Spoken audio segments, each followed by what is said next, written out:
Pantograph is a system of mechanical linkages which reproduces the motion of one point of the linkage at a second point, usually at an increased or decreased size.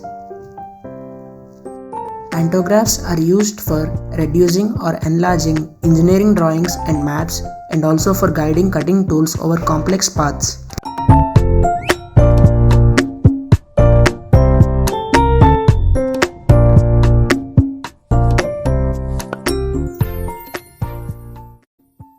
The following 4 bars are to be positioned in this manner. Up to this point, we have completed simple cardboard cutting. Here we have 2 longer bars, each of length 22 cm and of width 3 cm. These holes are placed at a distance of 1.5 cm from the sides. Coming to the shorter bars, each is of length 12.5 cm and of width 3 cm, and these holes are placed at a distance of 1.5 cm from either sides. And here you can see a copper wire that I placed through the backboard, and it is to hold the longer bar. Now let's place the bar in its position.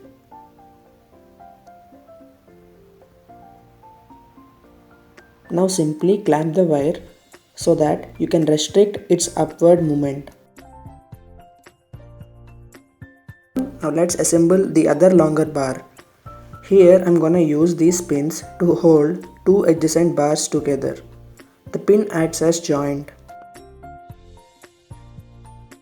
Pins don't have a nut to hold them from below, so to avoid the upward movement, I'm gonna use a piece of clay or an eraser and pierce it through the pin.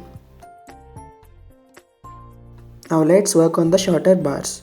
Since we have already made the holes, the dimensions have taken care of our work. Just pin it tightly against the clay or the eraser.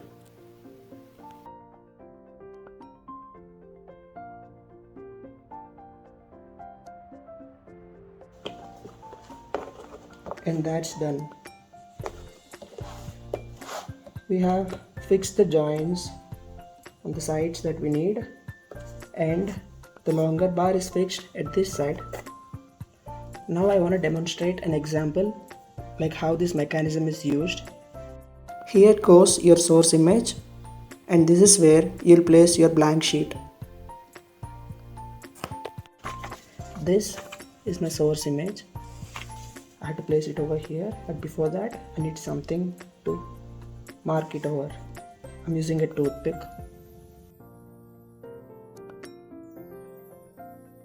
You can simply move using this toothpick.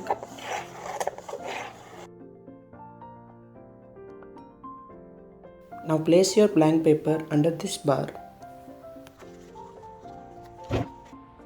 All you have to do is make a sufficient sized hole so that your sketch pen will fit in here perfectly and it won't slip down.